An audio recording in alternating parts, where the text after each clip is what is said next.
happened in the 90s.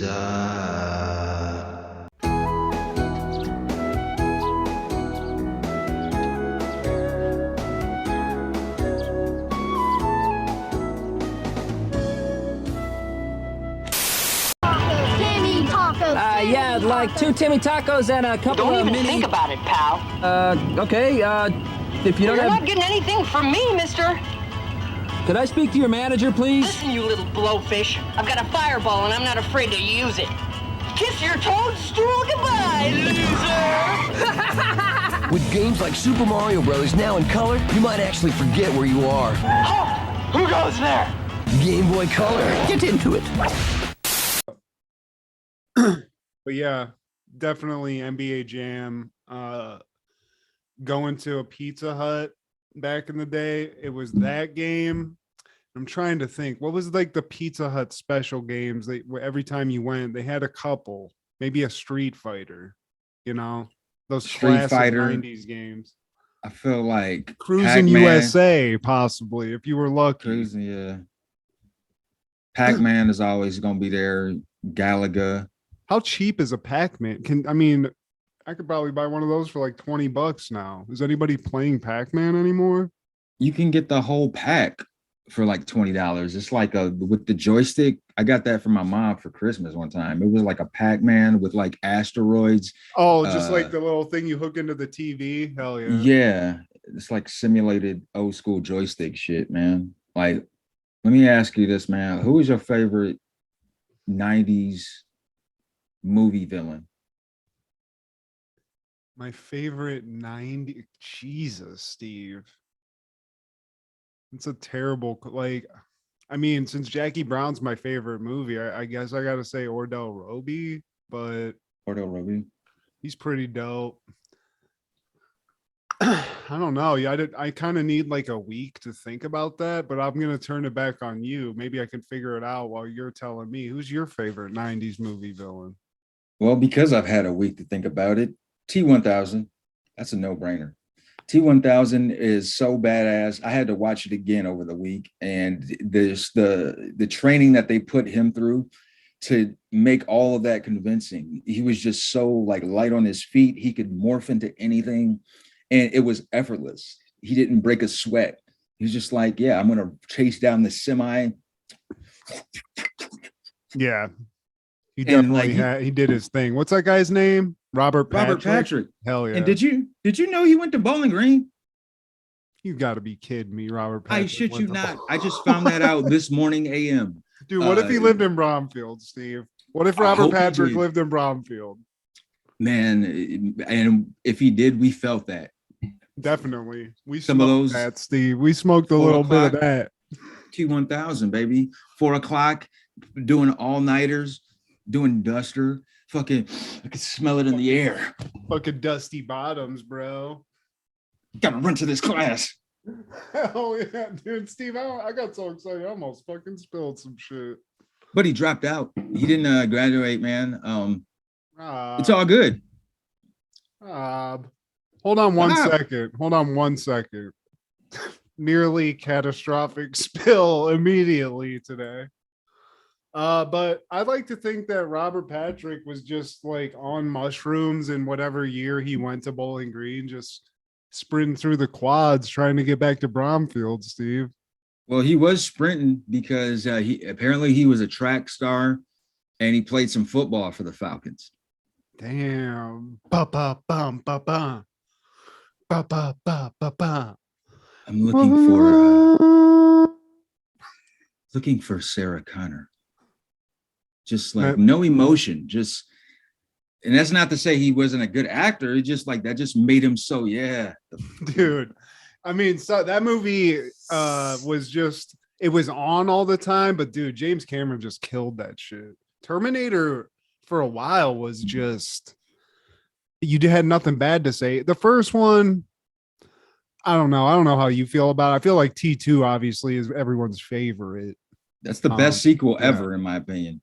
In any movie, better than any Rocky sequel. Sorry, Ivan Drago and Mr. T movies. Sorry, Home Alone 2 and all of that, man. But ooh, dude, that's a banger. Here's an unspoken one, Steve, and it's this isn't gonna stack up to Terminator 2, but good sequels. Clerks 2. I'm gonna throw that out there. I enjoyed that. Are you? I mean, we were talking about Terminator 2. I was one of the just thinking biggest about movies. I'm sorry. And then you, Steve. man, where's my freaking lighter? Man, I'm gonna smoke more of this joint so I get crazier. I'm telling you. Somehow, some way, you found some goddamn Clerks 2, and that's not to besmirch Kevin Smith, Love, Jay and Silent Bob, and all of Clerks that. 3 Snooze to the coming out news. soon. It's coming out. We're gonna watch. And I will be there, all ears and eyes, man. But dude, You're right. You're right. And when you're right, Steve. I mean, but I- what can we say about Terminator 2 that hasn't already been said? I mean, it's a masterpiece.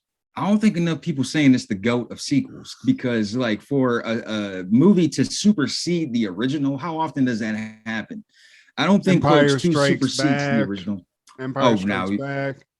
Okay. You talking about Return to, those? Lord of Yeah, the I don't Rings, know. 2 Towers. I'll say that.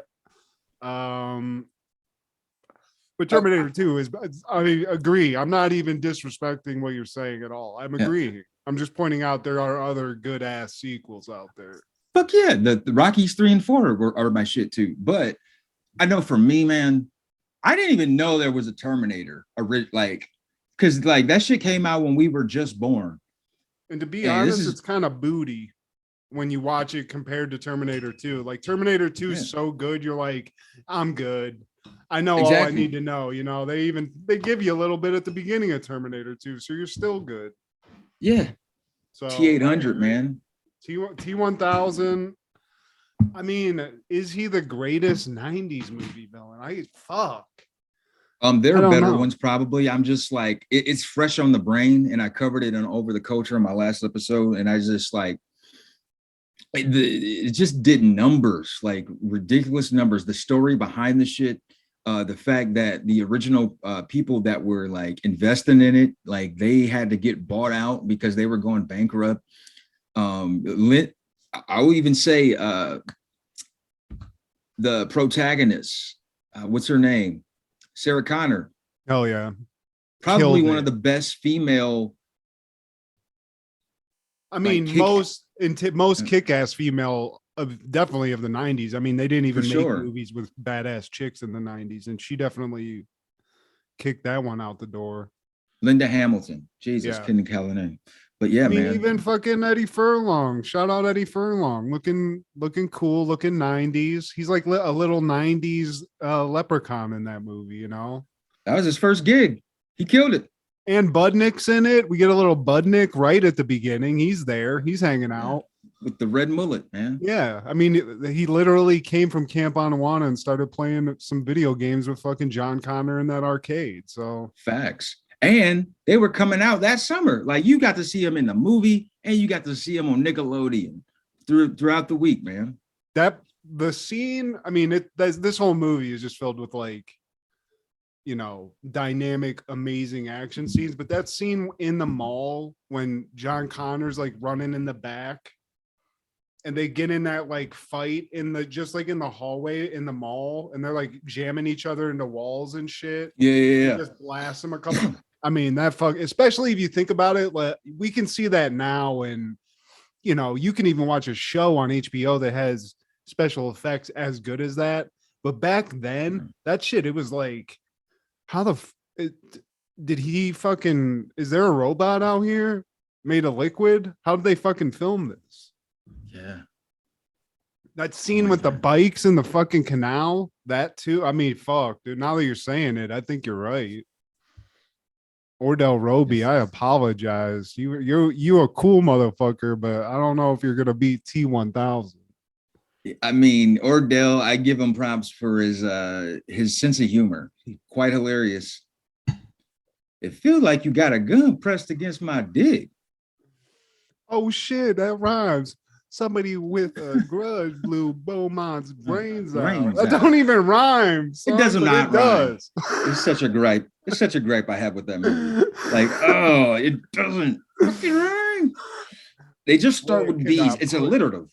Yeah, exactly. It rolls off the tongue. You're right. I guess that's kind of a synonym, but Fuck. I'm gonna think on that, Steve. I'll come back. I'm gonna do my homework. I mean, maybe Blair Witch. We're talking about her today. Maybe the Blair Witch. She can be one of the greatest 90s villains. You never see her, but The Willie Bitch Project? dick so small, peeing on your nuts. I didn't even. We're gonna have to go in deep on that one, Steve. We're gonna have to educate the masses about that. Oh man. But damn, dude, I was actually really excited when we came up with what we were watching, because not only I'm gonna go into it in depth, but I like the Blair Witch Project and I have a lot of cool shit to say about it. But this Howard Stern show that we get to talk about, I didn't know it existed. But fuck this shit. I knew who he was and shit, but I think this was a regional show, and seeing this, I love Howard Stern, especially old school Howard Stern. And oh man, this was a treat, dude. Yeah, dude.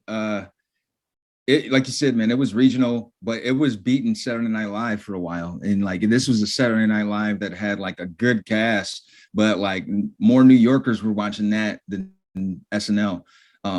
Wild. It's crazy. It's almost like a public access show, but I like how many people are watching this show. You said millions, obviously. So man, Howard Stern is a beast, dude. I haven't listened to him in a long time, but I didn't get into him until I was maybe in like junior high is when they started playing him on like Perrysburg and Toledo radio stations. That was like around late grade school. I want to say 5th or 6th grade, maybe, when they started adding that. I remember going to 7th grade and like I had to sneak it because my dad and mom didn't like that shit. So I had to like, that he would go get some breakfast or something. I'd turn it on and listen to it or, whatever. But yeah, as soon as I found out about him, I was fascinated with him. I love that dude. Even through college. I mean, I was listening to this dude when he got on Sirius at first, because that was a big thing. So now that you've seen how it ended, take a look back at how it all began. The very first episode of Unhappily Ever After. Next on the WB Sunday Night.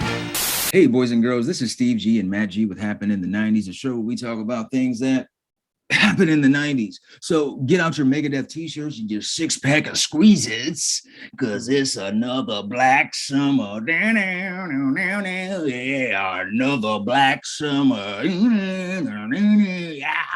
Another black summer.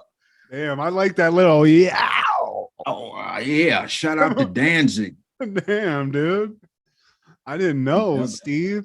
Another black, yeah, man. Every summer's a black summer for me. I ain't got no choice, man. I never. Black summer. Oh, man, if I could play the bass for Danzig, oh man. I mean, you already got the look right now. You're coming up on the neck and shit, dude. You got to get that little like slap. Sam Rivers. Exactly, dude.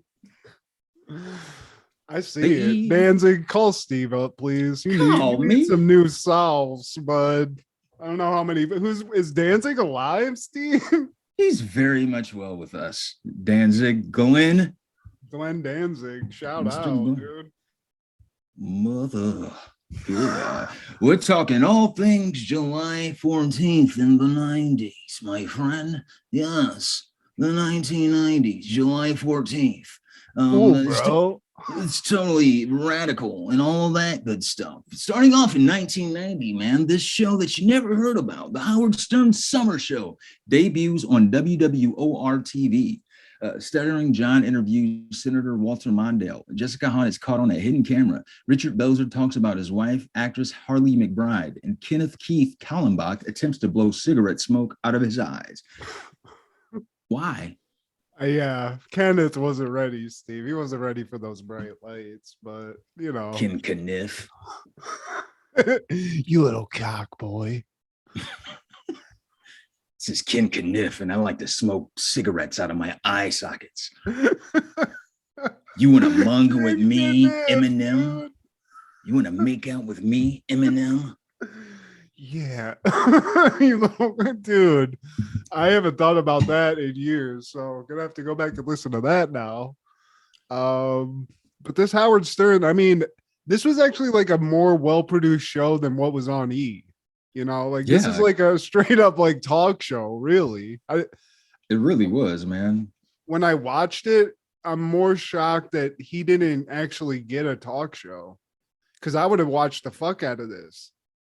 Well, by the time we would have found out about it, man, I think the censors would have clamped down. And the thing with this show, it actually lasted from like 1990 to 92, man. And Howard left. He just didn't want to continue because they weren't increasing his budget.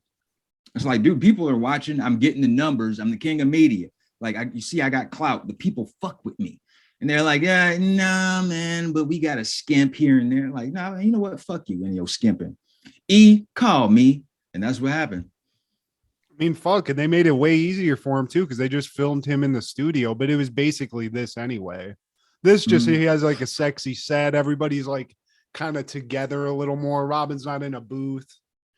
You know, Yeah. Fred and Jackie aren't in some weird corner with a bunch of computer equipment and shit. You know, it's a little bit different, but I love this shit. And like right away, you get to see all the people that I associated with him were here now, like Fred, Jackie, obviously hot Robin at this point, young Robin Quivers looking good. He breasts. He brings them up right away. So, and they're there. So thank God. But even Stuttering John's here, Gary, Pig Vomit dell'abate is here, Baba Booey, and they even have some of the Whack Pack here too. Like some of them are actually in this show. So Yeah. I recognized a lot. I wish I knew about this, but you had to live in like the New York metropolitan area in order to watch this shit. Or have what do they call it? The chip or the one of those big ass satellite dishes that gets like fucking every channel. Or the black box. Yeah. Man, I knew a guy who had that in Columbus, man. And we were able to watch the Peter McNeely Tyson fight when he first got out of jail. Luckily, nobody came out of pocket for that shit. Yeah, right. Like most Mike Tyson fights around this time. But yeah, dude, I think that we see the Kenneth guy, the Ken Kniff guy, whatever, that smokes cigarettes out of his eyes. He's a part of the Whack Pack, and I didn't even know about him. Yeah, well, the other guy, there's a guy that comes out to talk to Catherine Hahn because like Jessica Hahn about, and I also just a weird thing about her that I think is referenced in Private Parts, the movie. I think, remember that in that movie, he takes like a bath with a chick. Yeah. I think that's supposed to be her. Okay. Maybe. But anywho, he has her out. She's a friend. He's got her in like a green room, just chilling. And he's got a hidden camera in there. And he's like, oh, we got a prank. We got something to do. We're going to prank her. And basically the prank is just to come in, kind of rile her up, and then try to make out with her, which he does. And she's into it because he's the king of all media. And then he's just like, hey, there's a camera here. Let's go. Yeah. Fucking weird, dude. So weird, but still hilarious because she's into it. They're friends. And I think they fucked. They seem like they have a vibe like they fucked. So I sure hope so. She's hot. Apparently she is. Well, she is she's hot, but she was famous for, I guess, working for that televangelist Jerry Falwell, and then Jim Baker. Was it Jim Baker? Yeah, Jim Baker, because she got caught up in the she was the one that said that he was like sexually harassing her and all of this, and he was philandering like a lot of those fuckers, and that's the guy that was married to Tammy Faye Baker with the running makeup who they made fun of. So now that's how she, I guess, got famous. And then she was on Howard Stern. She was a guest on his show a lot. She was in Playboy. Even through the 2000s, I think she kept coming on his show. And so she comes out, they talk. One thing that Howard has like a joke about in the beginning, I guess somebody brought up Howard Stern to like Larry King. and Larry King, or about how Larry King got so much pussy and like how he's so ugly. It's crazy how he got this much pussy. And I think that's what Howard Stern said. Well, Larry King was like, that's crazy because he's ugly as shit or something like that. You know, I think that's basically what the argument was, what he was making fun of him about. Larry King said that Howard Stern could be the quarterback of the ugly team. Which, I mean, that was another thing that I think a lot of people liked about him is he would just start feuds with people. It was usually regional DJs and shit like that, but yeah, he would get into some arguments with people. I think this was just more of like a funny thing, you know. It was just being petty. But I mean, in fairness, though, I mean, they're about neck and neck. I mean, this was Howard Stern in the 90s, the early 90s. Look at that beak. And then that is a cocaine, rock and roll, the 80s called They Want Their Hair Back mullet. And look at his whole get up. If he was dressed like that, like, dude, it's the 90s. I know we're only 7 months into the decade, but fuck, man, this ain't it anymore. They made a movie called Rockstar with Marky Mark. And in that, there's like a 80s band. And he looks like a member of that band. He literally looks like yeah, dude. Damn, you know Rockstar, Steve. I was embarrassed that I actually enjoyed that movie more than one time. I never watched it. I don't plan on it, but you know, dude, fuck. Marky Mark is my shit. I fucks with you, but like they all can't be hits. Like just like Samuel, he's my goat, but I know that there's some stinkers in there. I know there are. I know. I just, you know, hey, it's Hollywood. But even the stinkers, there's a movie called Formula 51, Steve, where Samuel L's running around in like a with kilt. The kilt. No thanks. It's still not bad though, because of him and one of the guys from Trainspotting. That's why he's the GOAT.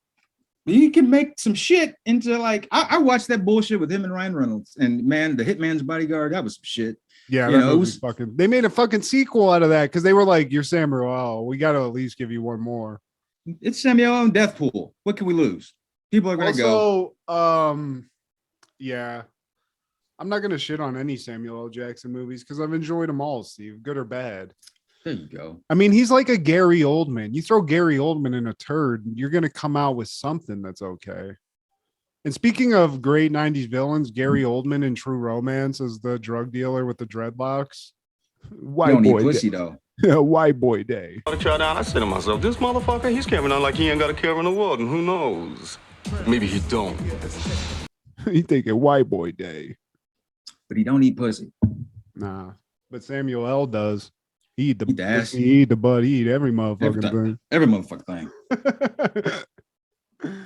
No, but and then so Catherine Hahn. Then they parade out some of what they're calling Hahn. God, I'm sorry. Who's Catherine Hahn? I wonder if that's a person. Maybe Catherine O'Hara, the mom from Home Alone. Maybe, but Jessica Hahn. They're joking around with her. They parade some of her old lovers out. They say it's a trip down her lover's lane, and these are all. I don't know the black guy at first. That looks like Reginald Vell Johnson special. One of my grandpa's hunting partners. Or the one that's called Fred that's behind you in that picture, his name's Elephant Boy, and that's one of the okay. I remember this greasy looking fuck. Is he still alive? Yeah, I think because I couldn't remember what his name was, so I had to reference him, but he did have a cameo page, and that's pretty recent, so I'm assuming he's still alive. Okay, unless he died and they didn't take it down, but you baby tap me. Yeah. She so like a dog. Jessica Hahn, though, this is great. She's just having fun. She actually is enjoying this. And this is like Howard Stern at his best. He's a good interviewer. If it's about tits or sex and weird freaks, and he's got it all right here with a cool set, Steve. So I'm not complaining. Oh yeah. You know, this we got to cover this again, man, because there's some classic episodes that I would see on YouTube years ago, and I didn't realize it was from this show.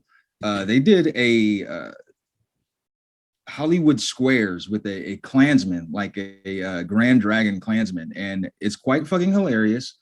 And And I mean, this was kind of like the line that Howard would constantly step over and would make people want to watch the shit. Like, dude, he just had a Klansman on some Hollywood squares and everyone was roasting the motherfucker.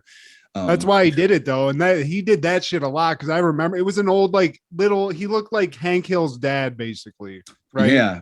And he was hilarious. Have him on a lot. And every time they bring in like Beetlejuice or somebody else and they would just like shit all over that guy. And he just, I guess, take it because he for whatever reason. But his mind was made up, like because he's unapologetically him, which makes it hilarious, I guess. And he's just like, oh, don't matter to me, still just a negative to me.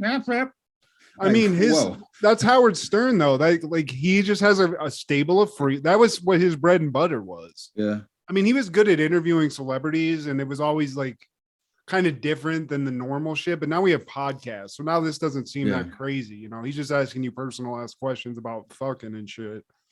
Well, but he's also interviewing like Paul McCartney and shit. Like, yeah, everybody's got a podcast, but like I think he kind of went the opposite. When everybody's out here doing the crazy, we got a podcast. He's like, so tell me, what was your inspiration in your first film? Yeah. Well, he's he's lost his teeth now. I mean, I haven't listened to him in probably like 12 years, but I can't imagine. It seems like everybody I've heard talk about him is just like talks about the old days. He's still doing it, but I think it is like he's on like fucking America's Got Talent and shit. He can't be throwing baloney on hookers' asses and shit like that. Yeah, but we can. And he's a septarian. Yeah, he's a septarian. Isn't that what you call him now? When you're in your 70s and shit? Septarian? It may be. I know 80s is octogenarian, but I don't know what I don't know what 7 is. Septuagenarian. They're talking about Rocco Riccabano. They're making up names like, yeah, he used to fuck that guy, Rocco Riccabano. That guy, Sam Snead. They used to fuck Arnold Palmer, all those guys. Yeah, and some of it, she's like, shit. Maybe she's had so many dicks. She's been playing musical dicks for so long. She's like, yeah, maybe I did. I don't know. Like, show up. Where's he at? Is he gonna come out the door? Is he gonna come this time? She was gonna suck Howard Stern's dick in the fucking back in the green room. I mean, she wanted that to happen. So it's Howard Stern. I mean, honestly, she looks like Rhonda Shear if she was going to like fuck somebody in White Snake or some shit, you know, like back in the day. She's totally got the look. She's got some nice tatas. She even had a cameo on Married with Children. Like Jessica, Jesus, she don't mind showing them off. Hugh Hefner knows a thing or two. Bad bitch o'clock. I don't like that, Steve. This looks like something. This looks like an old Epstein photo. That's the type of like. That's the crew. Damn. That's all. If you got it, flaunt it, Jess. I don't know where you're at now, but God bless. What a great first guest on the Howard Stern Summer Show. Totally. And they bring out Richard Belzer. And I don't know, I guess he's there to do the weather, but it's just really an opportunity for Richard Belzer to shoot the shit with Howard and his gang. And you don't remember when he got choked out by Hogan on a talk show? When you bring it up now, I remember it. He's all right. He's just sleeping. He's sleeping. Really, I was a sleeper hole. He'll be all right. He's waking up now. That was a serious move. A lot of people. See, it works. All right, brother. And now, we'll be right back after this word from you-know-who. The only thing I remember about wrestlers attacking people on TV is when, I think it was Stossel or somebody. John Stossel, Dr. Death. The shit slapped out of him. I think this is fake. You think it's fake? What's that? Is that fake? Huh? What the hell's wrong with you? That's open hand slap, huh? You think it's fake? You talk like that? Yeah, he slapped the fuck out of him. Is that fake? Does that feel fake to you? Yeah. No, it does not. I'm suing you for millions of dollars. And so also during the Belzers thing, they show the gay pride parade in New York. Oh yeah. And it's just hilarious to see now because there was just like, I mean, it's probably still the same shit, but like the parade float of dead people who died of AIDS from the Christian like coalition or whatever, that was wild. Yeah, but that was happening, man, because those fucking Bible nuts, they just can't let shit be. I forgot the Stuttering John segments. I forgot that was a thing. So they do that a couple of times in this show. He interviews like an old school actress of some sort, and then he ends up interviewing Walter Mondale. And like he would do this at random events, like, red carpet events, going to Oscar awards or whatever, and asking like some of these prolific actors. I think he even spoofed Dalai Lama one time, man. He came up to him and asked, does anyone ever come up to you and say, hello, Dolly? in reference to the play, Hello, Dolly. But yeah.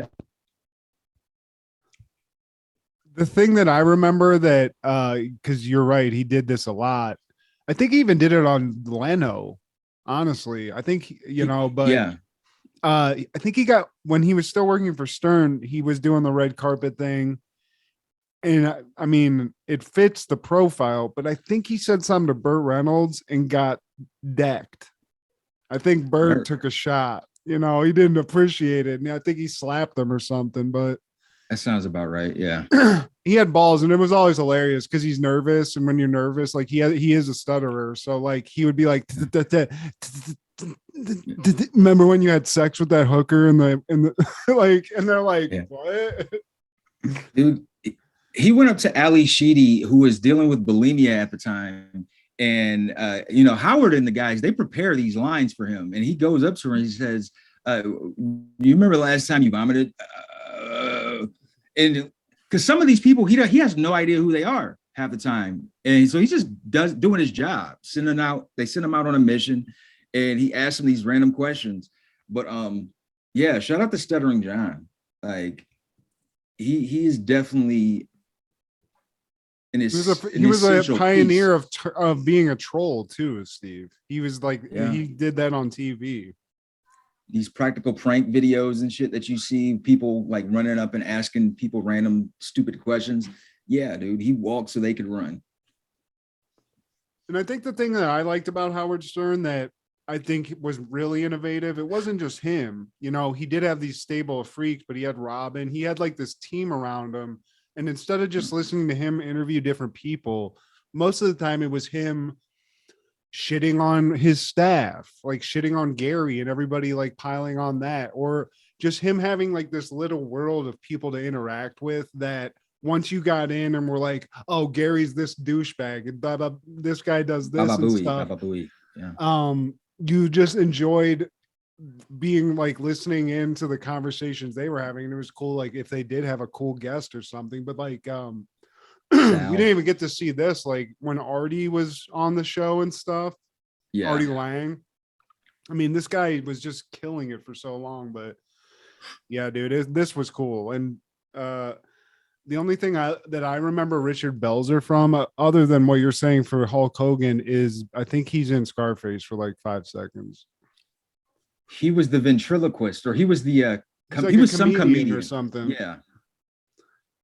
So he was like famous. And I think now he did like Unsolved Mysteries. He's kind of like a conspiracy guy or some shit now. Well, he's Law and Order. He's one of the detectives too. Oh yeah. Which has been on for like ever. Bells. Yeah, man. With Tracy, it's the homicide detective.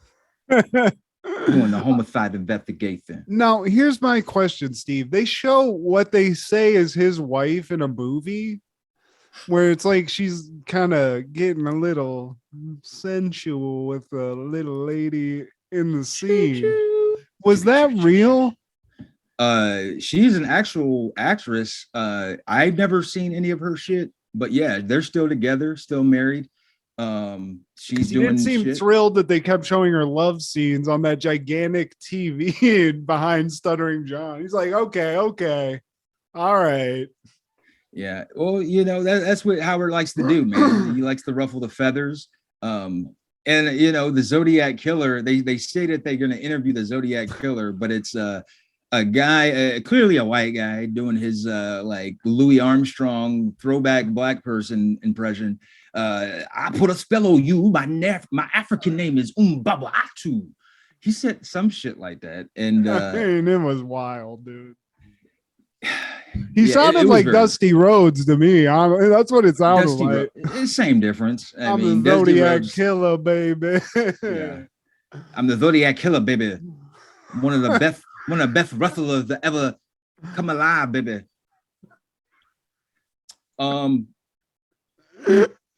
They do a Snapple ad too, and like they show the bottle. I miss old Snapple.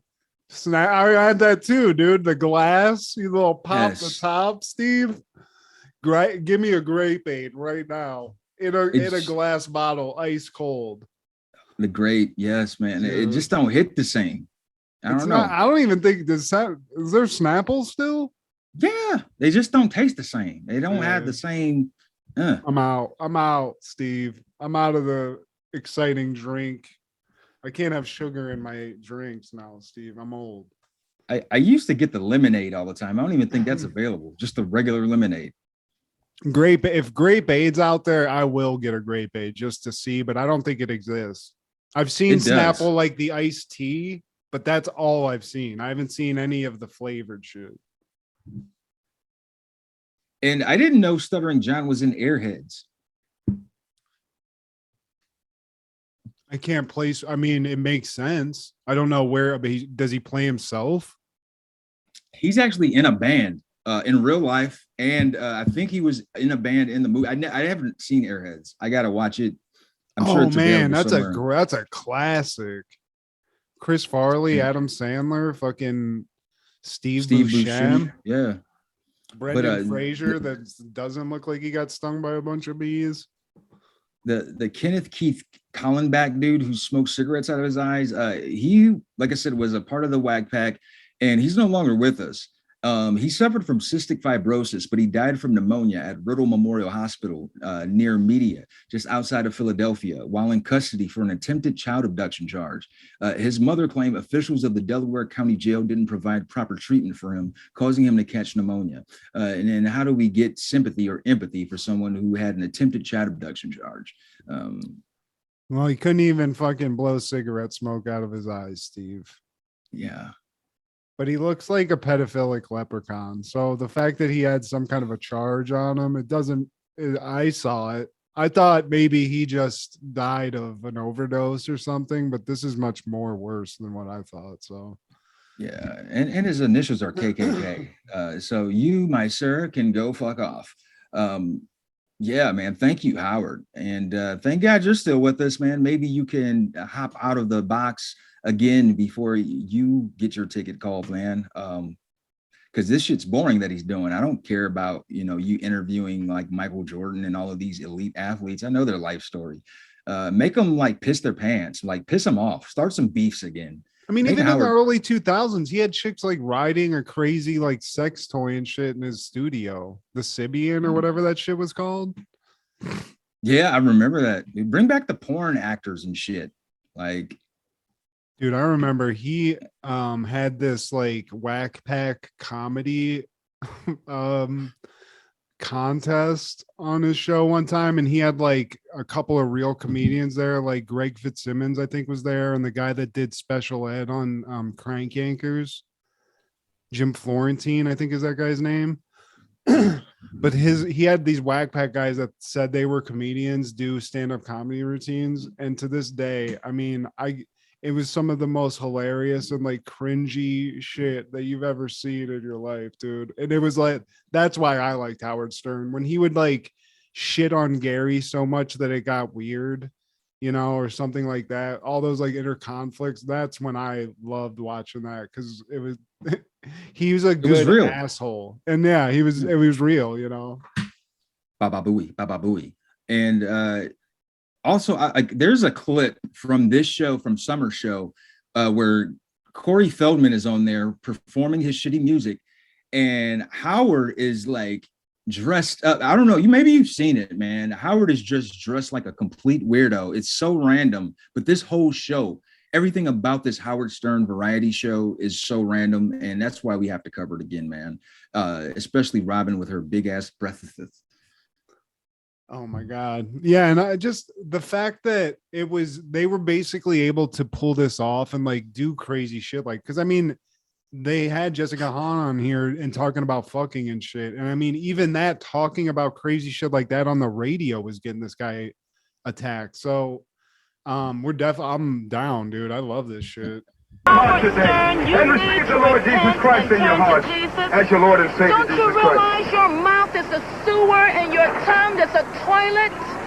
Your mouth is so filthy, it's going to take more than Listerine to clean it up. Only the blood of Jesus Christ can clean up your filthy, dirty, nasty, obscene mouth. Howard Stern, repent! Turn to Jesus before you die and go to hell, and you will curse worse in hell. Amen. That following year, 1991, the Great American Bash 91 aired on WCW pay-per-view at Baltimore Arena in Baltimore, Maryland. The card originally was set to be a steel cage match with Ric Flair and Lex Luger for the WCW World Heavyweight Championship, but they had to do a switcheroo because Flair ended up getting fired while being the champion. And there was a contract dispute and they stripped him of the title, but he kept the belt. At the time, champions left a $25,000 security deposit that would be refunded to them once they lost the title.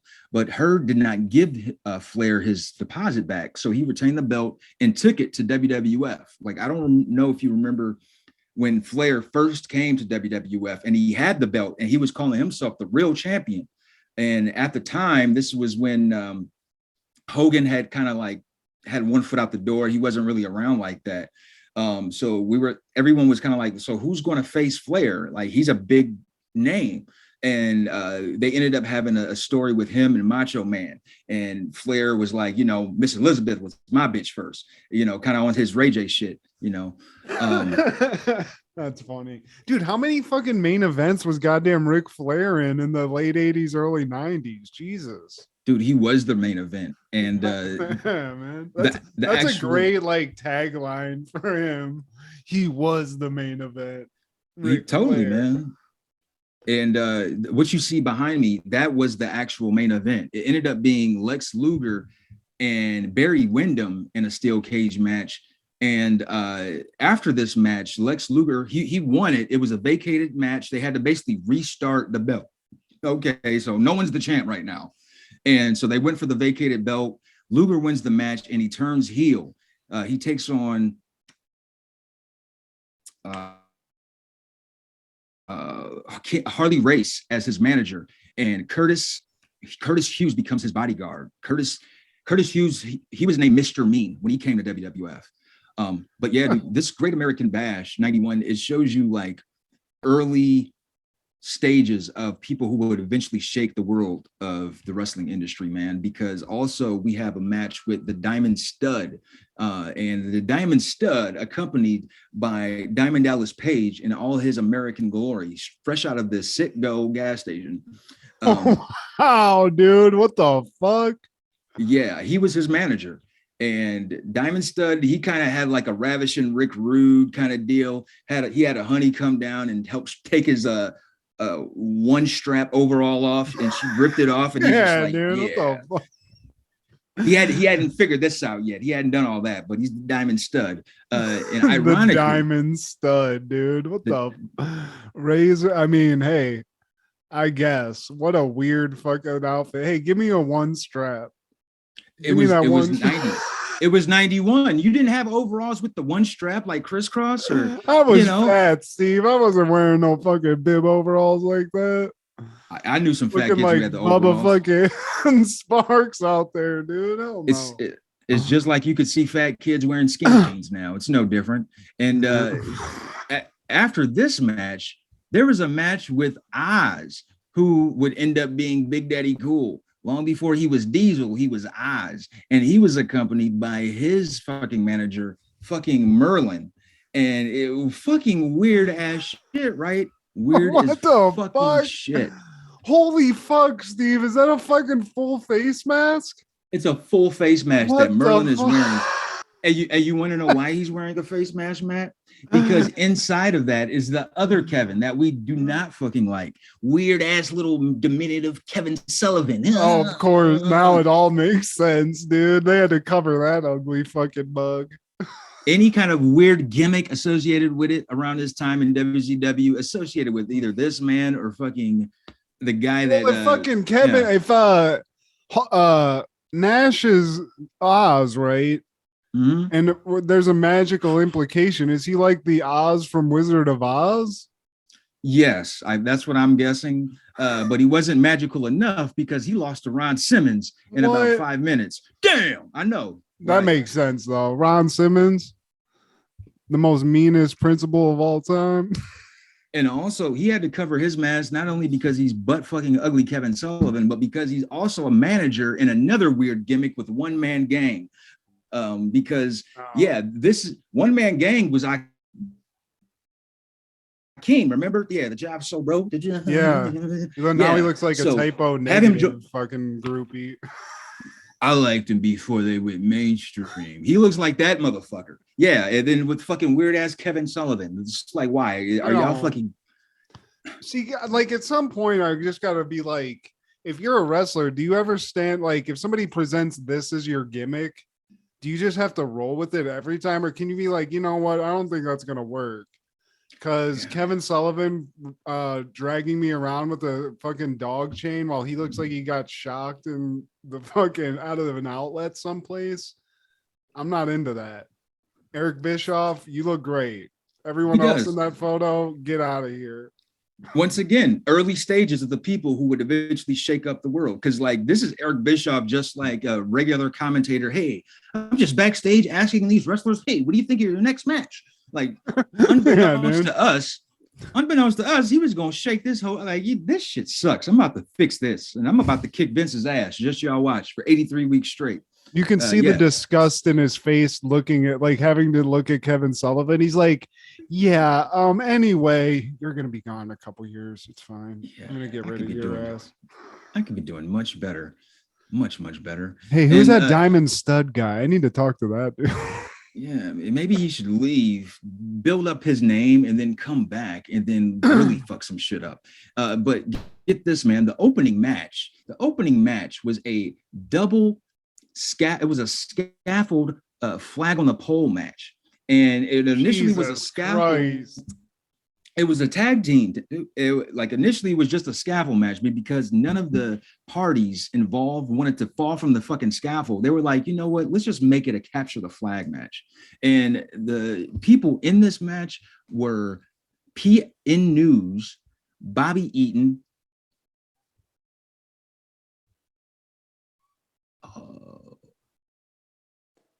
Stone Cold. Well, at this time, Steve Austin. Just Steve. Not even Stunning Steve. Not Stunning Steve Austin from Hollywood, California. And his teammate was Terrence Taylor. And Terrence Taylor was the Red Rooster. He would eventually be like one of the writers for Vince. And we know Steve Austin, Stone Cold now, but he was the opening match for this shit show. They ended up losing, man, to PN News and Bobby Eaton. The the main event wasn't even the main event. The last match was Rick Steiner and Missy Hyatt versus Paul E. Dangerously and Arn Anderson. Paul E. Dangerously, because since he's a manager and Rick Steiner was going to have Missy Hyatt, it would be like, okay, we can do this, because they do this before when the manager goes up against a woman. But because of Maryland's rules on athletic regulations or whatever, they couldn't allow an intergender match. So don't tell Andy Kaufman that. Yeah, so they basically had Missy Hyatt like abducted from ringside, and it ended up becoming just Rick Steiner versus Paul E. Dangerously and Arn Anderson, and Rick Steiner won in like 3 minutes. Dude, he's a fucking Rick Steiner's a beast, dude. But Arn Anderson, though, again, we just always talk about it. One of the toughest stepdad looking dudes you'll ever see in your life. One of the coolest. He will help you with your groceries, and then he will punch somebody in their fucking chops. And Black Josh. We had Black Josh. Black Or Josh. no, not Black Josh. It was Big Josh versus Black Blood. My bad. Big Josh. And so Big Josh, I told you. Black Josh versus Big Blood. Big Blood Josh. That guy's doing. Big Josh is. Wait, that guy that is behind you right now looks like a redneck porn star is Doink. Big Josh. That's Doink. He's his name is Matt. His real name is Matt. His real name, Doink's real name is Matt. Dude, I shit come you on, not, yes. Doink. But I The mean, original. dude, that looks way more jacked than what I remember Doink being. The original Doink, man. Like Doink, and they had different Doinks, but he didn't work out because he had drug issues. What drugs? Really? Wow. I don't know. Imagine that. Yeah. And, Black Josh with some drug. Big Black Josh or Blood Big Josh. Black Josh in his big clown shoes. And yeah, also there was a match with a young Dustin Reynolds, and he still hadn't figured out like Goldust. So he hasn't figured out personality. Like his whole career before Goldust was basically, hey, I'm Dustin Rhodes' son. And he was just like a younger version of him. He talked like him. He had that same Texas raspy twang, and he wore the big boots, big Texas San Antonio Spur looking ass boots and shit. That was his whole something, getup. Steve. Yeah. Is the guy to your right? Is that Val Venus? That's Tracy Smothers, and he's no longer with us. R.I.P. And the guy to the left of me, that is Steve Armstrong. That is Road Dogg's brother. Damn. Okay. Some lineage here. I do remember when Dustin Reynolds was like or Dustin Rhodes was just sort of blasé in WC. He was just like, he would come out in just a fucking Speedo and just wrestle and be gone. Black tights, black boots. I'm Dusty Rhodes' son. Yeah. American Dream Jr., baby. And then Doc Hendricks. That's the guy to the right of me, you know, hoisting his arms. He was a part of a pretty big tag team in the 80s and 70s called the Fabulous Freebirds. They caught a lot of heat. But yeah, man, they ended up losing this match to, it was a 3-man or 6-man champion, 6-man tag, Jesus Christ, with Dustin Rhodes, those two guys, and Fabulous Freebirds, and a guy named Backstreet. Backstreet. Enough about this shit show. Oh man, he looked like the guy from the WCW games that didn't have a name. He was just a generic character. Okay. He definitely didn't look like Fabulous Freebirds. He was dressed completely different in a onesie. But the last thing about this shit show, they had to like on the fly make a new belt, and they couldn't get a new belt in time because Ric Flair said fuck y'all about a week or so in advance. So they basically just took another belt from Florida and is like, all right, for now you're gonna wear this, Lex. So they had to do a lot of remixing. He needs to remix that gigantic mullet he's got too. I don't like that look. I never cared for Lex Luger. I mean, you could have all those muscles and like no one could still care. But that following year, 1992, Megadeth came out with their album Countdown to Extinction. And I never really cared about Megadeth. I still really don't. But it does have the one song that I fuck with called Symphony of Destruction. It goes ham sandwich. And I remember hearing this on the radio. The video would be played on VH1. And, you know, it has less of that Dave Mustaine cartoonish character voice shit. Because, like, the music is good. But when he starts singing, it's just, I can't, no. Yeah, I was never into Megadeth. I'm just not that hard, Steve. I'm not into that just hard rock.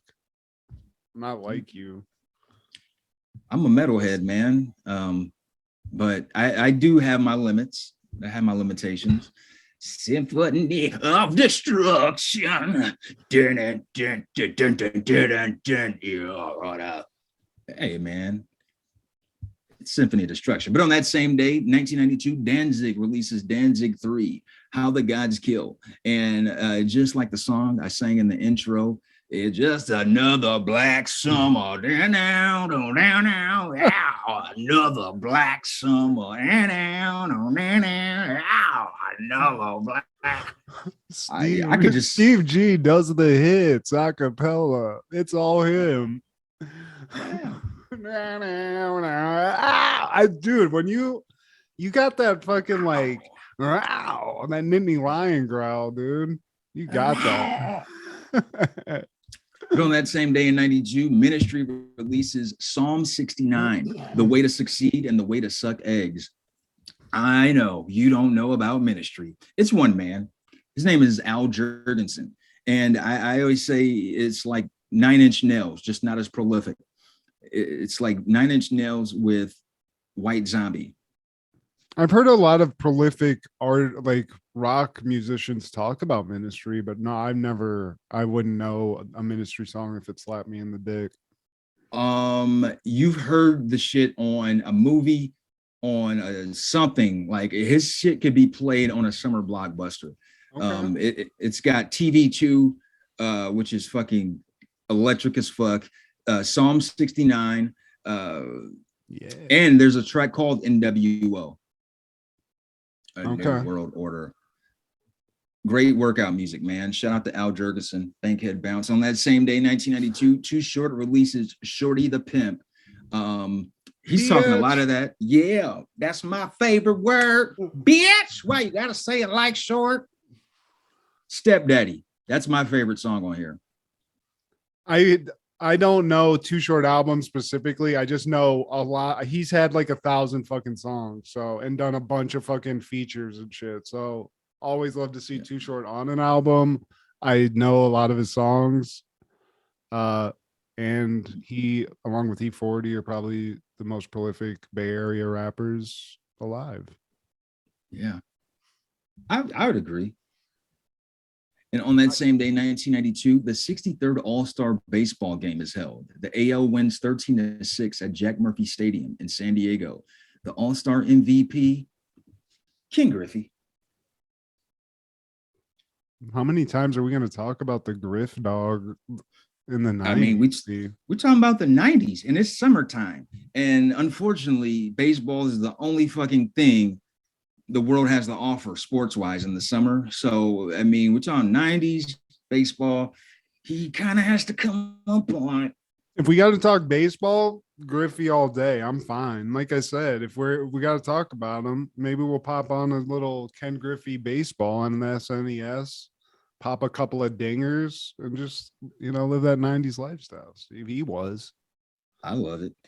Look at Tony Gwynn, man, in his playing active days, man. He's no longer with us. He had really bad cancer that just ate him up. And I mean, the Padres, you're never going to find a better player. I mean, no. He was like their only good player for so long, forever. Like still, like it's still him. It's it. That's it. I know of Trevor Hoffman because of my line of work. He was with the Padres in the 90s, and he's considered one of the greatest closers, like pitchers of all time. But outside of that, Tony Gwynn. This has nothing. Well, it's baseball related. Remember this name? Kirby Puckett. Another fucking name. Yeah, dude. The Twins. Dude. Fucking 2-time World Series. Dude, he was in a WCW Nitro. Kirby Puckett was? When they had an episode in Minnesota, man, he showed up, and I think he was going up against, he didn't have a match, but he like made an appearance. And, people were like, oh my God, it's Kirby Puckett. And like one of the villains, I think it was an NWO guy, like, man, we don't give a fuck about Kirby Puckett. We're the NWO. We got Hogan and Nash and shit. And it was one of those deals. Curb Stomper, dude. Yeah, Kirby Puckett, Tony Gwynn, a couple of guys a little larger than the normal athlete made me feel like I might be able to play Major League Baseball as a child. And they were just killing it. Bankhead bounce for Kirby, man. And please like, share, subscribe for more ways on how to know how to fuck your next door neighbor. I don't like that one. I don't like that one, Steve. We're Yeah, gonna get people killed. Yeah, I kind of slipped on that one anyways. 1995, The Indian in the Cupboard premiered in theaters. It looks like an hour and a half of boring shit, if you ask me. This little kid has a miniature Native American friend, and that's really all I know about it. I think there's some famous names that are in this, but yeah, this was like one of those 90s just sort of secret garden things where I can't remember I watched this. He's got a cowboy friend, an Indian friend. It's one of those things, and yeah, I don't know. It's all I can't remember the gist of it, but I remember it's not terrible. It's not the terrible. worst movie. It's very after school specially. Like Night at the Museum-ish. Like they're trying to teach you something and give you like some kind of a movie experience too, you know? Okay, yeah, you know, I could see it being played by the teacher when she's run out of like programs to teach and shit. And on that same day, in 9 months, premiered in theaters. Like, why though? But why? Why would y'all do that? Tally ho! Are you having a baby? Oh no! Might want to get checked. What the hell were you thinking? Tea and crumpets, shall we? Prostitute. Prostitute. I do fancy a prostitute or two. $40 or more, you say? 9 months. How much does that cost? How did Hugh Grant get here? Not just in Hollywood. He's a handsome Brit, dude. He's got the teeth. He has his teeth aren't fucked up. He's not like threatening. He's not like a Bob Hoskins. It's like, hey, Roy, I'm gonna fucking kill you, bruv. He's more of like he's a nice guy, you know. We got enough of those here in America. We didn't have to go across the pond and find Hugh Grant. Hey, you want to come over here in Hollywood and do pictures, Hugh Grant, with your nice teeth for an Englishman? Excuse me, can I please act in one of your movies? Yes, I do, Frega. But we've been fucking shopping. We're still all of our best actors are from England, Steve. That's just what you got to do. You teach one of them to speak the way we speak, and then you have a movie. Or you just get them to come over and fuck. I think that's Salma Hayek's mouth. I don't know. That better not be Salma Hayek's mouth getting all close to Hugh. He probably did. He was in there. I think. What was that hot British chick? She was like a famous actress for so long. British. Roddy McDowall? No, Roddy McDowall. Sexier. I don't know. Elizabeth Berkley. Was she English? Yeah, she totally is, from Austin Powers. I think he was shacked up with her for a while, Steve. He would be. I don't even know if Roddy McDowall is from England, or he might be. I think you Seattle. just said that. That might be a man, Steve. Roddy McDowall? That's a chick, bro. You just made that name up. You don't know who Roddy McDowall is? I know who Roddy McDowall is. I'm fucking with you, Steve. Okay. I'm just checking. On that same day, 1995, Under Siege 2, Dark Territory with fat ass Steven Seagal. Not yet. Steve. Oh, you ain't fat yet? Not yet. This is vintage, Steve. He's coming off a hot one because I feel like Under Siege is the movie that made him real famous. Fuck yeah. That's the one that took him to, that broke him. That or there was another Hard Target. Was that one of his? Or maybe that was a Van Damme movie. Maybe I'm conflating. No, that's Van Damme, man. But Under Siege, this is totally Seagal shit. I mean, I don't know how many sequels they made, man, but I think this was it because I think then he got super famous. But this is when I still believe Steven Seagal could kick someone's ass. Maybe he could, but now he's been so like. Did you ever see his reality show where he was a sheriff in Louisiana? No, I did not. Steve, he had a cops like show that followed him as he was a deputized police officer in someplace in Louisiana. And it's one of the most ridiculous things you'll ever see. I bet it wasn't New Orleans. Because he talks like this. He kind of talks like this. But when he talks, like when he hangs out with, like he changes his voice to like talk to black people. It's like, yeah, brother, let me say something. Like it's ridiculous. It's like Quentin Tarantino. Yeah, dude, it's weird. Ain't you? Hey, huh? Ain't that you from the Under Siege, huh? Yeah, give me a little crawdad etouffee. But he's basically just he does like legit cop shit. He arrests people. It's kind of like a Dog the Bounty Hunter situation, except he is a cop. It's ridiculous. Like he pulls people over. He arrests people, and it's a fat Steven Seagal with like a painted on beard. It's so ridiculous. You have to watch it. He's Hollywood Hogan in himself, basically. And he's putting on like a Louisiana accent because he doesn't have. I mean, maybe he was hiding it, but it's like thick. Like, you gotta pull over there.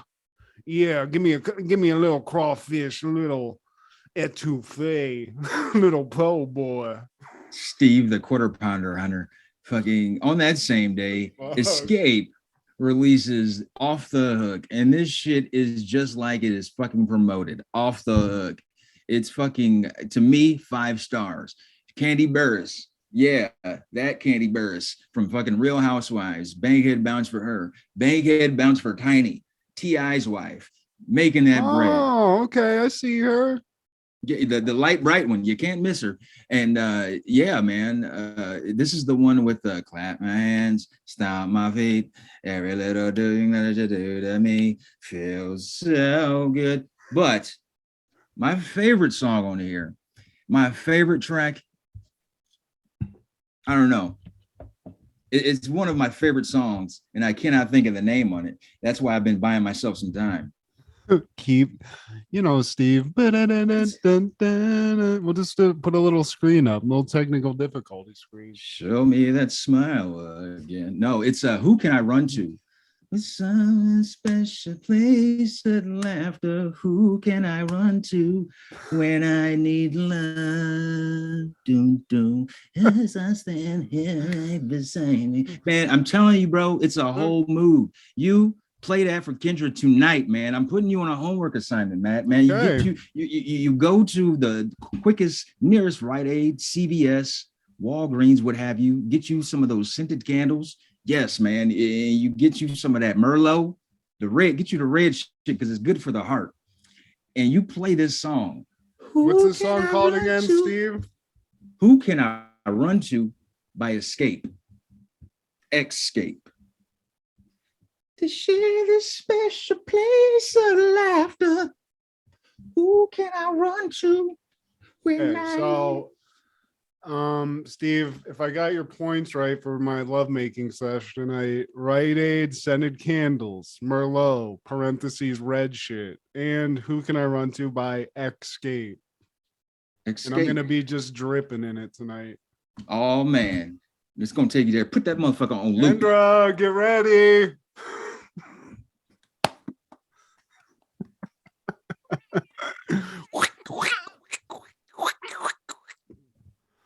Well, I guess my night's already planned, Steve.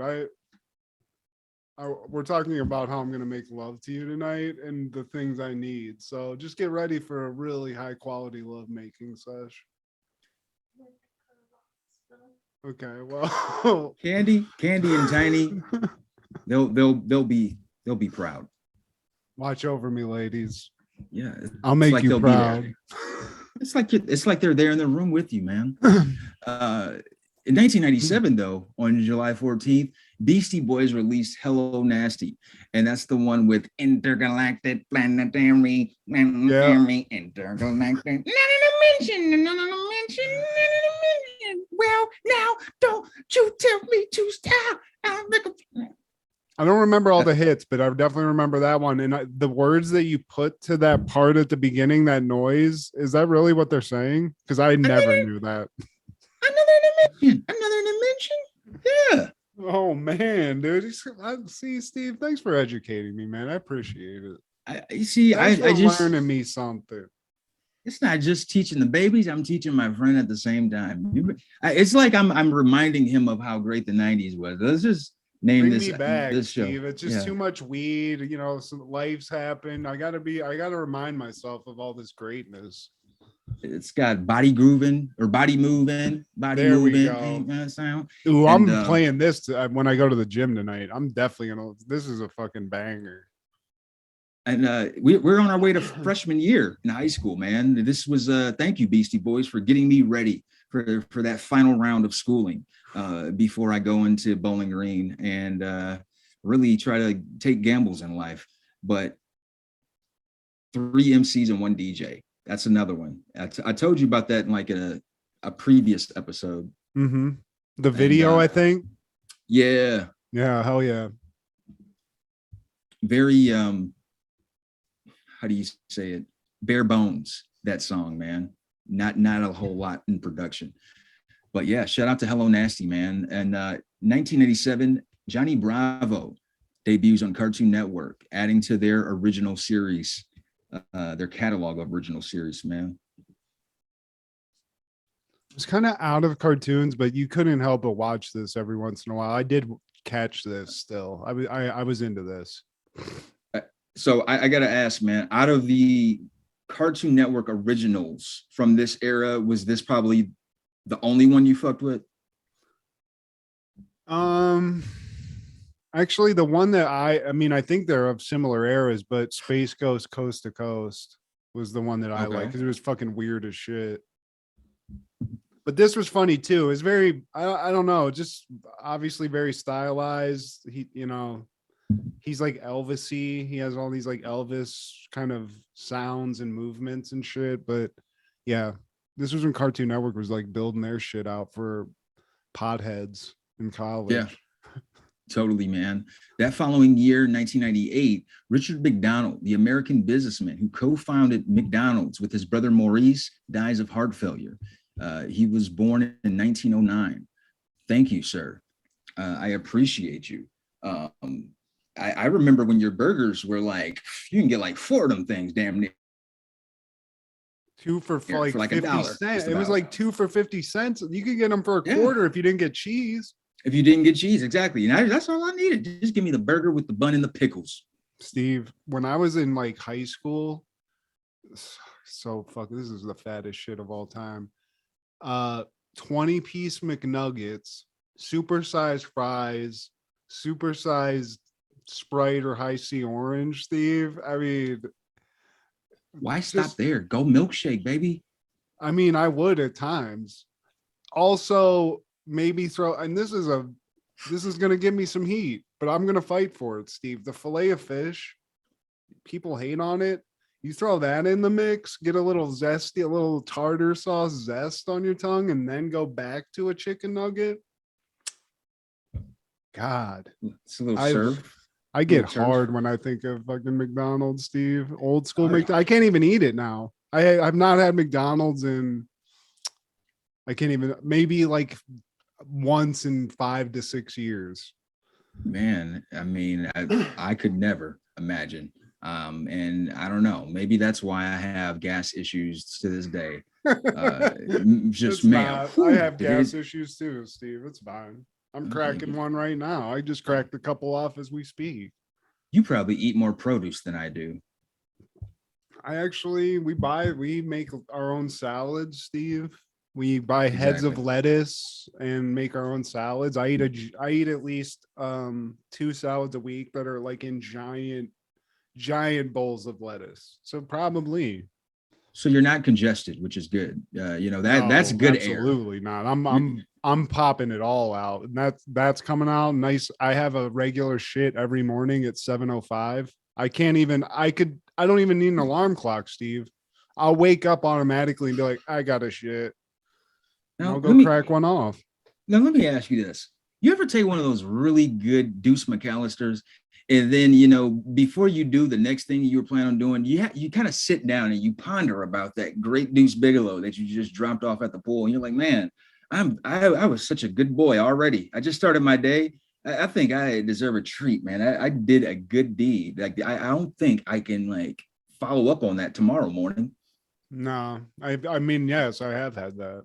You've had that, yeah, man. You just I've had that same thing where you need a rest, like when you are backed up and you have to push one out where you're like, I'm gonna break something. Something's about to break. And you have to like bear down, but then it pops out and you're like, all right, yeah. It's mind control, bro. What I've realized is that like when you force it, it's like, no, I'm a stubborn bitch. But then you get out your phone, you play a little crossword puzzle or something, get your mind off of the shit. Then boom, oh, now you're ready, ho. Now, 1999, the Blair Witch Project. The Willie Lynch Project. Premiered in theaters. And 3 film students vanished after traveling into a Maryland forest to film a documentary on the local Blair Witch legend, leaving only their footage behind. I love this movie when it came out, Steve. And what we got to talk about kind of 2 parts of this movie, I feel like, because this was kind of groundbreaking for a couple reasons.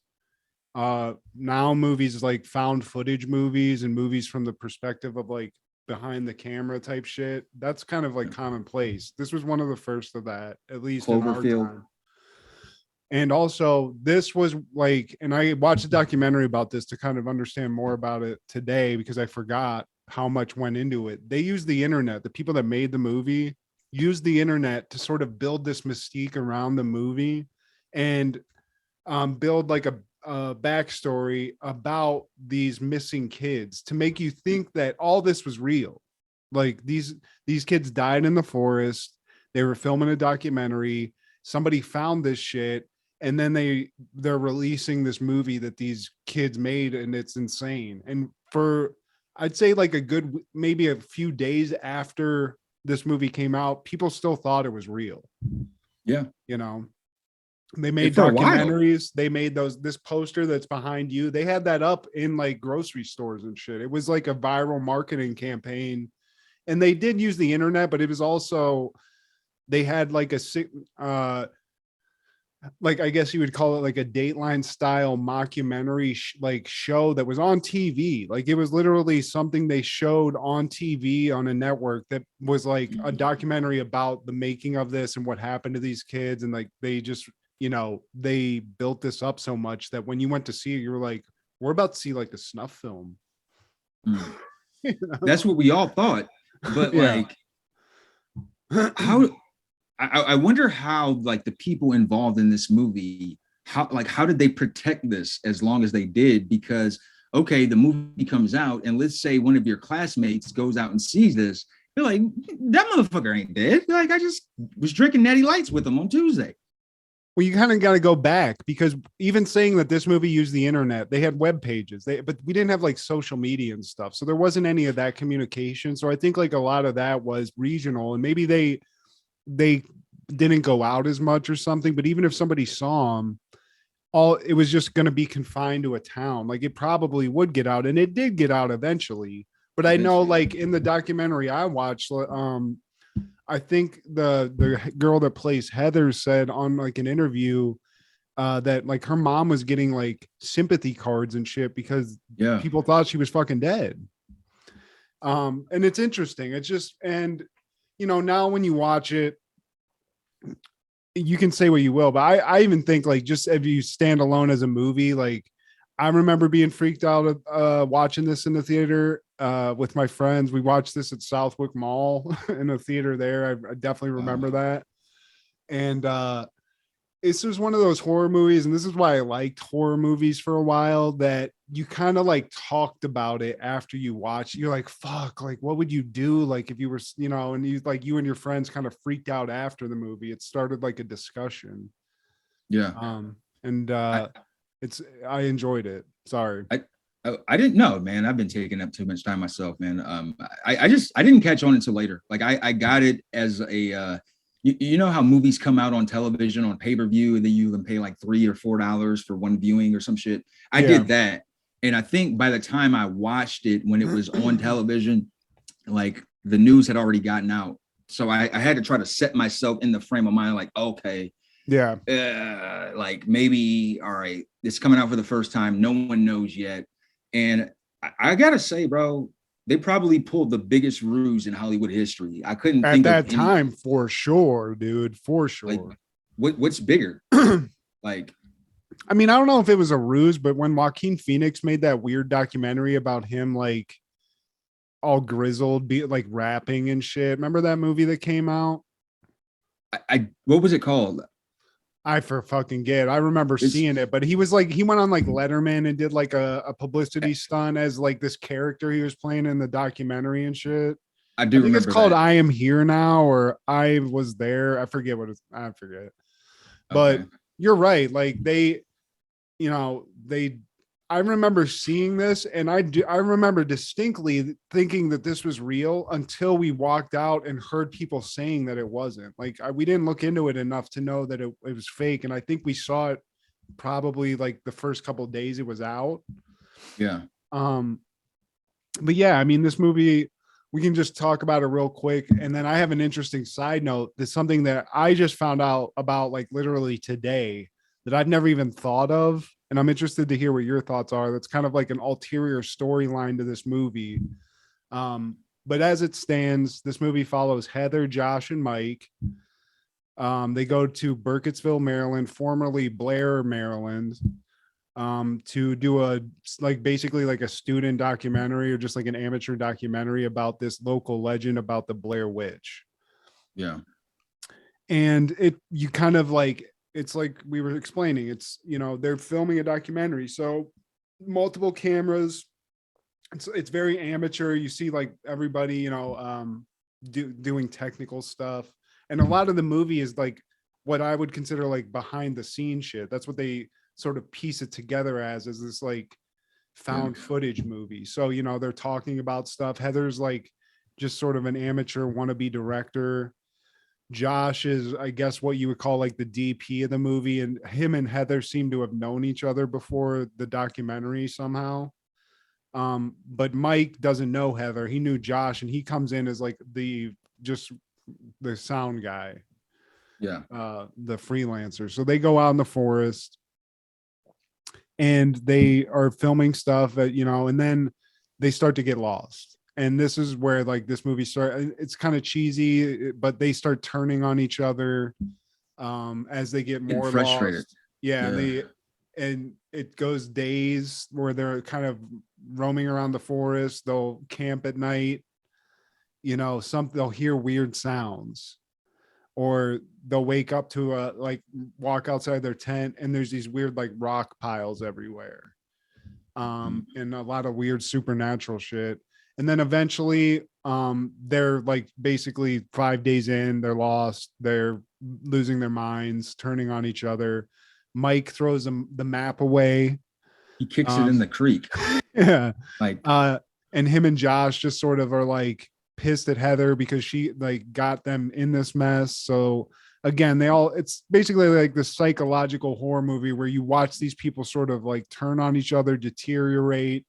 Josh, the DP guy, disappears and is gone.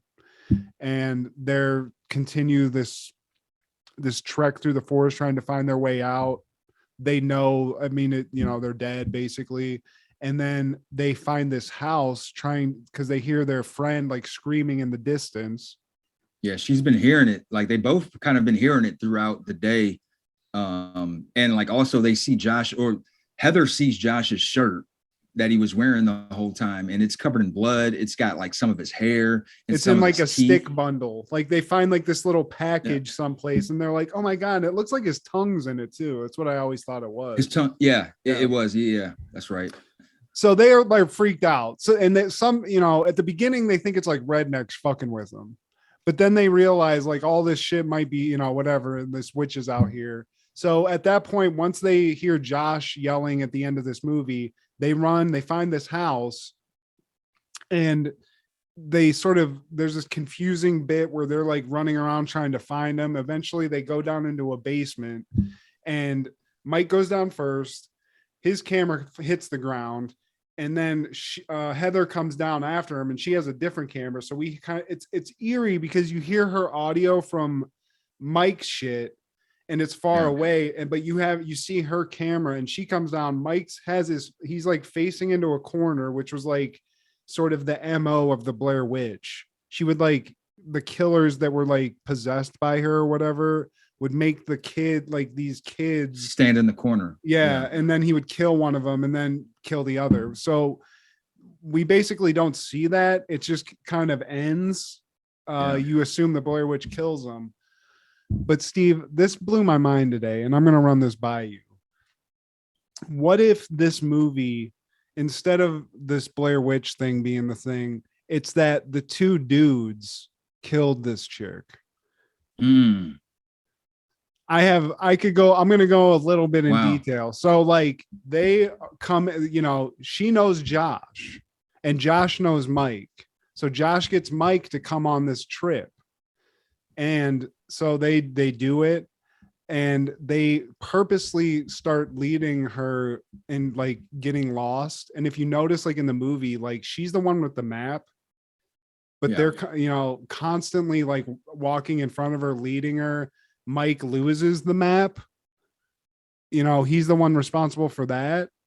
And in all of like, if you watch the movie, like I watched this like breakdown of it where it's like constantly like the things that Josh does and says and Mike does and says, it's all very weird. Like Josh always hears the noises when they're asleep. Mike and like the map disappeared when the girl's asleep.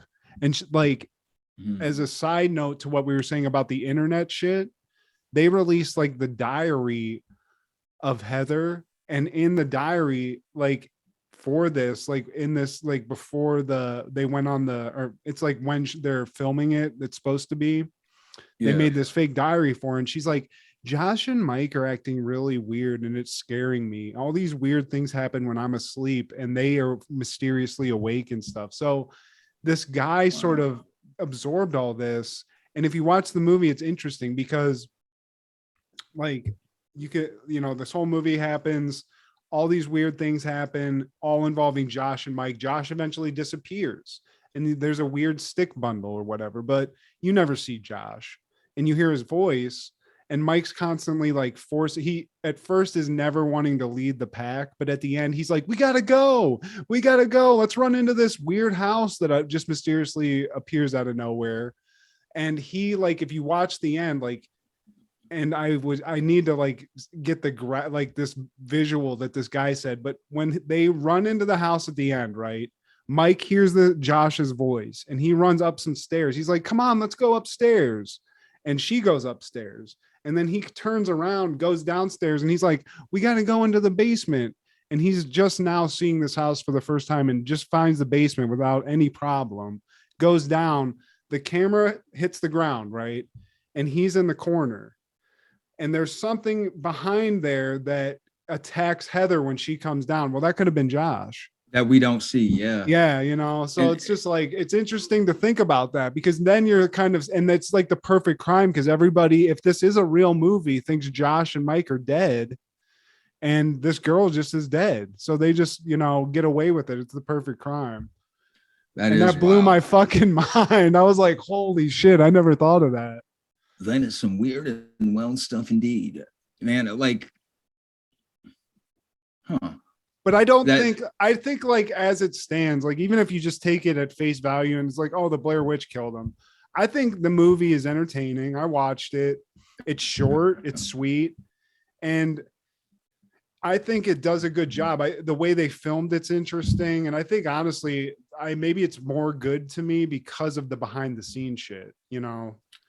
Definitely cutting edge of its time, man. And it didn't even like occur to me that like, who does just walk into a random house that they're not familiar with and just like without hesitation, let's go upstairs, now let's go downstairs. Like before we do any of this upstairs downstairs shit, first let's look around.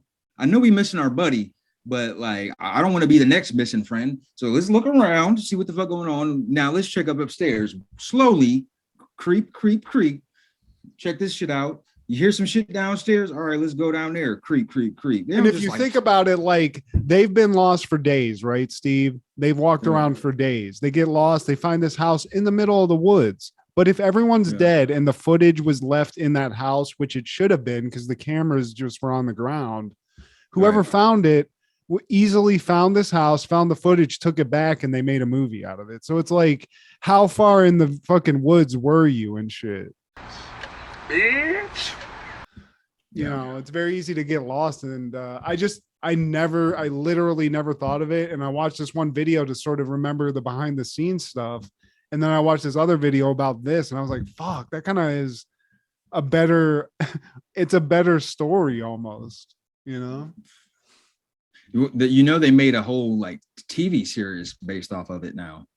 Oh, and they made like 2 movies. I think they made 2 other movies, like actual theater movies about it. They built like a whole lore around the Blair Witch and like, so I never tuned into that, but I was for a while, like late high school and early college or leading into my 20s a little bit. I was super into like horror movies. And I think this was one of the ones as far as like kind of more serious shit. I was always into the Jason shit to laugh at. It's stupid.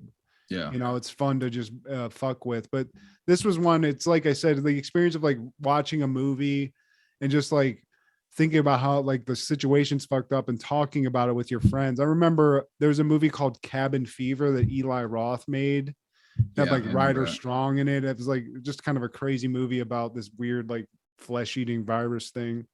But in that, like the characters sort of turn on each other like this.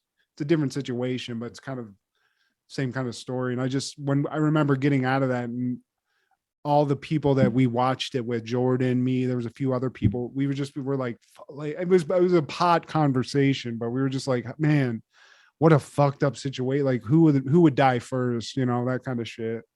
Jordan's good for those pot conversations. To me, the creepiest thing, or one of the creepiest things in this movie, it was the Miss Nelson is missing looking bitch that they interviewed. The crackhead. Yeah, well, whatever variety of crack or meth that they have over there in the off-beaten. I saw a woman floating in the sky off the creek bed. It's like, all right, lady, get the fuck out of here. Her feet never touch the ground. Yeah, snail. Yeah. She looks like one of those puppets off Mr. Rogers. I mean, that's when meth maybe once, you're fine. Meth anytime after that, you're gonna look like Mary Elizabeth or whatever that chick's name was. Meth, not even once. That was another that was a 90s PSA. What? Meth. Not even once. Don't do it. Don't even fucking try it. I mean, I was a fan of This Is Your Brain on Drugs, honestly. That was my favorite. Any questions? We have no questions, but I gotta say, Heather Donahue can get clapped. I did watch that one scene with Mike was holding the camera, or Josh, and just showing those mom jeans, booty rocking everywhere. I see it dirty behind. I mean, honestly, you could have filmed the porn. This movie could have just ended at the motel scene. I've seen many pornos that start and end just like that. 2 dudes, a chick. You decide to film a little movie, a little amateur something. That reminds me, you're very familiar with the Blair Witch Project. Are you familiar with the Weird Cleveland Bitch Project? I'm not familiar with that. I'm familiar with the Willie Bitch Project. Well, the Willie Bitch Project is somewhat similar. The Weird Cleveland Bitch Project, it consists of this woman who once wore no clothes inside of her home, and she stayed inside of her home. She has multiple kids, multiple baby daddies, but you never see the children. And her tubes are tied, so you can come inside of her. And right after you come inside of her, do you know if her tubes are tied? She plans on marrying you right after you come inside of her. And many men come in, but you never see them come out. The Weird Cleveland Bitch Project. It's somewhere off of Sinclair. You might have heard that shout out by the Bone Thugs and Harmony. Yeah. I'm gonna miss everybody. I'm gonna miss everybody. No. Beep, beep. Busting in a hateful world. Busting in a hateful bitch. Yeah, man, I escaped the Weird Cleveland Bitch Project just barely. And I still don't know if her tubes are tied. But in that same day in 1999, The Muppets from Space premiered in theaters. And I just found out that it's available on Hulu. So I know what I'm doing on my Saturday night with my non-pussy getting ass. Steve, a night with the Muppets? This is what it come to. Oh, maybe laugh, Kermit, you fucking piece of felt. It's Saturday night. It's okay. It's nice okay, being Steve. green. Just pause. Just bust on yourself, Steve. But yeah, man, Muppets. I don't even remember that. I remember Muppet Christmas Carol. I'm all about that. But Muppets in Space? Maybe you should be. I never watched it, but got nothing but time. I'll tell you how Thor Love and Thunder is, and you tell me how that is. They look about the same. Maybe Piggy will show one of them pig blossoms. Oh God, Steve! I eat a little pork. Boy. Oh boy! Like a little bacon on my Marcos. Any callbacks, honorable mentions, or switcheroos? I'd like to call back to Steve talking about Miss Piggy's titty just now and just saying, Steve, just no, it's not. That's not where you want to. I bet if you go on Pornhub right now and type in Miss Piggy's titties, you're gonna find something. I don't know if it's necessarily what you want to see, but maybe go to that first and then watch Muppets in Space after you've kind of cleared your head a little bit. Hey, don't knock if you try it. Who says fat meat ain't greasy? Man, shut up before I cut some bacon off your back. I mean, hey, dude, I bet Muppets in Space, you're probably gonna bust on it, Steve, and I wish you luck on that. Come on, titty. My only callback, man. We didn't talk about Noriega last week and his debut solo album, Nori. And I thought it was July 14th, but damn you, Wikipedia, you son of a bitch, it came out July 7th. And that's the one with Banned from TV, Super Thug, and Nothing. What? Dude,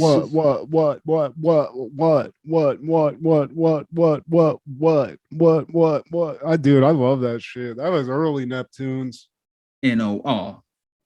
Yeah, man. Pollo Loco, dude. The one, I mean, shout out Drink Champs, because that's a great show, because unlike like Hot Wings, people can just like get through that. He will drink people to the point where they're telling every secret that they got. And I salute that. And he seems to be able to drink. I'd be puking in a bucket if I was ever even close to that show. And he mixes it with the marijuana. I can't do that. If I'm smoking, and he's on camera at like doing an interview, like he'll actually like keep the pace. I'm like, I'm gonna pass out now, guys. Continue whatever the fuck's going on here. I'm gonna black out. I'm gonna have to watch I am this blacked myself. Out. Yeah, I'm gonna have to watch this just to remember what I said. And but something that did happen on July 14 in 1995, LA Dodger Ramon Martinez has a no-hitter against those Florida Marlins, 7-zip. Go ahead, Dodgers. I'm not even a Dodgers fan, but I'm always anti-Florida. Yeah, me too, Steve. That place can just suck itself. Yeah, word to Hogan. You see these pieces of crap out here? All this trash? Yeah, it's a reflection of the people throwing it. However, this is trash, brother. This is Daytona Beach right here, brother. This is all those fucking Daytona Beach titties I've been seeing all week. This is the trash I got to deal with. That man ain't never lied. Please like, share, subscribe, and comment. And if you're on one of those fancy iPhones, give us 5 stars on that Apple podcast thing. Give us 5 stars on Spotify if you're listening to us. And if you fuck with us, please also check out Over the Culture on Sundays, Crushgasm on Wednesdays, Don't Worry, Be Movie with Amanda and Wade, and B3F podcast with Joey and Steve. This is Steve G and Maggie with Happened in the 90s. The Willie Bitch Project.